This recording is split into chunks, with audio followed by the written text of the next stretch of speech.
Presenting Arena Square by Empire Arena. इस project को design किया है इंटरनेशनल आर्किटेक्ट हफीज कॉन्ट्रैक्टर ने। ये एक रेसिडेंशियल प्लस कमर्शियल प्रोजेक्ट है जिसमें आपको मिलता है separate commercial space for your shops and offices. इसी के साथ आपको मिलता है 1, 2 एंड 3 BHK के लग्जरियस रेसिडेंशियल अपार्टमेंट। इस प्रोजेक्ट की एमिनिटीज में आपको मिलता है swimming pool, club house, garden, indoor outdoor game, multipurpose hall, साथ ही साथ और भी बहुत कुछ। इतना ही नहीं, international school, colleges, hospital, railway station, ये सब सिर्फ और सिर्फ 5 से 10 मिनट के फासले पे। सो क्यों रहना ऑर्डिनरी जब मिल रहा है luxury. Do contact for more details www.arenasquare.in। मैं हुसैन सुल्तान रणभूमि न्यूज़ में आपका स्वागत करता हूं। आज की हमारी ख़ास खबर कुछ इस तरह है, आइए देखते हैं आज की हमारी इस खास खबर। अस्सलाम वालेकुम। पहले तो मैं ऊपर वाले का शुक्रिया अदा करूंगा क्योंकि अल्लाह जिसको पसंद करते हैं उनसे ही अच्छा काम लेते हैं, दीन का काम लेते हैं। कोई भी अच्छा काम जो उनको अल्लाह के जो नजदीक रहते हैं उनसे ही काम लिया जाता है। तो मैं पहले अल्लाह का शुक्रिया अदा करूंगा। जो दोस्त मेरे इधर आए, भाई आए हैं, पत्रकार लोग आए, उनका शुक्रिया अदा करूंगा। और लोगों को बोलूंगा कि फलस्तीन को आप लोग भूलो नहीं कि फलस्तीन का जो मसले चल रहे हैं ये बहुत बड़ा मसला है। फलस्तीन में 50,000 के करीब हमारे भाई शहीद हो चुके हैं, 60,000 के करीब लापता है, 1.25 लाख के करीब इंजर्ड है, जख्मी है, और 11 लाख के ऊपर घर शहीद हो चुके हैं। लेकिन फिर भी उनकी इबादत नहीं छूट रही है। वो 5 टाइम पाबंदी से नमाज पढ़ रहे हैं, कुरान की तिलावत कर रहे हैं, पाबंदी से रोजा रख रहे हैं। मतलब दीन में कोई कॉम्प्रोमाइज नहीं। अगर उनका घर कोई बंदा शहीद होता है, बेटा, बाप या कुछ भी, कोई भी घर का आदमी, तो शुक्र करते हो अल्लाह करते ये जन्नत ही। तो हमको कुछ सीखना चाहिए उनसे। आज तुम देख लो हिंदुस्तान के मुसलमान को क्या हाल है।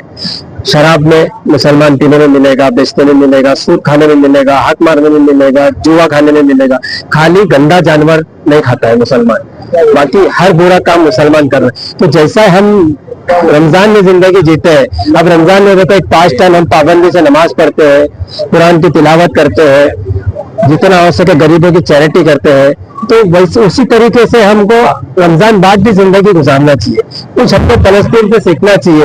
ऐसा नहीं कि रमजान खत्म हो गया तो वही जुए के अड्डे पे शराब, नमाज छोड़ देना।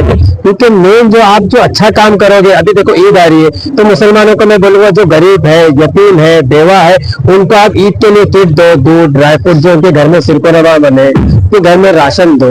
ये सब अच्छा काम करो। क्योंकि देखो गाड़ी घोड़ा, घर, बंगला, कपड़े, ये सब दुनिया में रह जाएगा। आखिरत में जो काम आएगा वो आपकी खिदमत जो आप कर रहे हो दीन के लिए, गरीबों के लिए, वही काम आपके आने वाला है और कुछ काम नहीं आने वाला है। तो मैं युवाओं को बोलूंगा कि अच्छा काम करो और ज्यादा मतलब हिंदू मुस्लिम जो कुछ पॉलिटिशियन भड़काते हैं, दंगे कराने की कोशिश करते हैं, तो वो डॉगी रहते हैं। जो मेन जो एक बोलते हैं ना बड़ा नेता रहता है तो उसका बड़ा सेठ रहता है, उसका बंगला रहता है, तो बंगले के बाहर कुत्ते बैठे रहते, तो कुत्ते काम क्या रहता है, भोंकना। तो उस लोगों पे ज्यादा ध्यान ना दे, अच्छा काम करे, एजुकेशन पे ध्यान दे, बिजनेस पे ध्यान दे, हमारे घर वालों का ध्यान दे, खुद के। ऐसी जिंदगी जी, अच्छी जिंदगी जी। और कुछ अच्छे पॉलिटिशियन, अब देखो जो बड़े बड़े पॉलिटिशियन बैठे तो उन्होंने लोगों की मदद की, जब जाके आज इतने बड़े ओहदे पे बैठे। तो कुछ सीखो उनसे। कुछ नीचे के पॉलिटिशियन है, कुछ है वो गंदे के लोग पे ज्यादा ध्यान नहीं दे और अच्छा काम करे, 5 टाइम पाबंदी से नमाज पढ़े। कोमिल भाई मेरे बड़े भाई है और हर बार की तरह बहुत ही अच्छे तरीके से भाई ने ऑर्गेनाइज़ किया है। और यहाँ पे सभी अलग अलग रिलीजन के लोग आए, सब अपने भाई लोग आए हैं और हम उनके साथ जाके उनके फेस्टिवल में विश करते हैं, वो हमारे फेस्टिवल में आते हैं। तो बहुत ही एक अच्छा मैसेज है, जैसे कि भाई ने बोला कि हिंदू मुस्लिम भाई भाई का जो बैनर है, और उसके साथ साथ फ़लस्तीन के इजरायली प्रोडक्ट को बॉयकॉट करने की जो भी चीज़ें हैं, ये बहुत छोटा छोटा बिट है। क्योंकि यहाँ से बैठे बैठे हम कुछ उन लोगों के लिए कर नहीं सकते, तो या तो दुआ कर सकते हैं, उसके अलावा हम लोग उनके प्रोडक्ट को बॉयकॉट कर सकते हैं।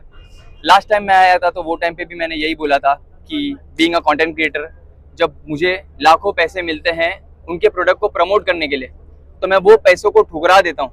तो आप लोग भी अगर कोई एक प्रोडक्ट जो आप डेली लाइफ में यूज़ करते हो वो इजरायली प्रोडक्ट है, तो उसका कुछ अल्टरनेट ढूंढ सकते हो, उसके बिना आप मर नहीं जाओगे। तो ये छोटी छोटी बिट है। मेरे हिसाब से आप लोग को ये इनिशिएटिव लेना चाहिए और पूरी तरीके से इजरायली प्रोडक्ट को बॉयकॉट करना चाहिए। क्या लग रहा है? बहुत अच्छा लगा मुझे। पहले से पता था कि हर बार की तरह भाई बहुत सिस्टमेटिकली अच्छे से मैनेज करके करते हैं, तो मेरी एक्सपेक्टेशन यही थी कि जिस तरीके से भाई ने किया वैसे ही होगा। पर आया था तो लोग थोड़ा कम थे, मुझे लगा कि बहुत ज़्यादा जल्दी आ गया हो, पर अल्हम्दुलिल्लाह इफ्तारी से पहले पूरा फुल हो गया था। तो बहुत ही अच्छे से मैनेज किया भाई ने। अच्छा, यही कि प्यार बांटो, और जिस तरीके से नफरत का बीज बोया जा रहा है, आप लोग ये सब दलदल में मत पड़ो, और एक दूसरे के साथ जिस तरीके से हम लोग मिलजुल के रहते हैं इसी तरीके से हमेशा से मिलजुल के रहो और प्यार बांटो, शांति से रहो, बस। Thank you.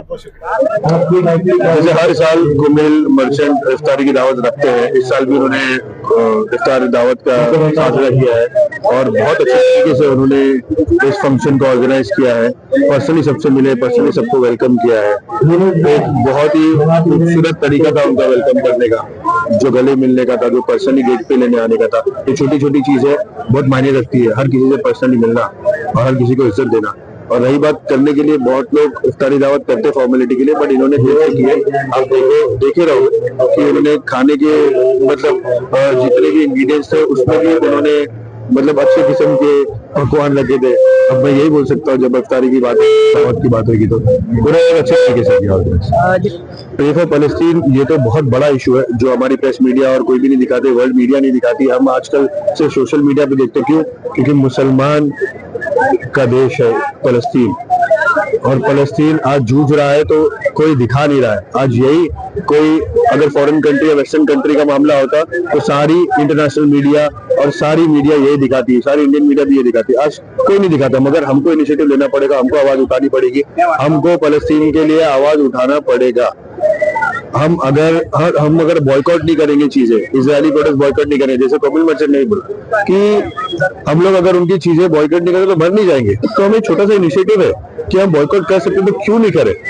एक बहुत बड़ा फर्क पड़ेगा उनके बिजनेस में, उनके ब्रांड्स में, तो हम कर सकते हैं और हमको करना चाहिए। और दुआ करनी चाहिए सबसे पहले, दुआ में जो ताकत है वो किसी और चीज में नहीं, अल्लाह से दुआ करना चाहिए कि फलस्तीन का वॉर जल्द से जल्द रुक जाए। जैसे मैं अंदर आया तो मेरी नजर गई उस बैनर पे, हिंदू मुस्लिम भाई भाई, बहुत अच्छा इनिशिएटिव है ये भी और बहुत अच्छा मैसेज है उन्होंने इस इफ्तार पार्टी में दिया है। जैसे आप देखते रहोगे यहाँ पे हिंदू भी है, मुसलमान भी है, सारे हमारे हिंदू भाई भी है, तो ये एक बहुत उम्दा मैसेज है।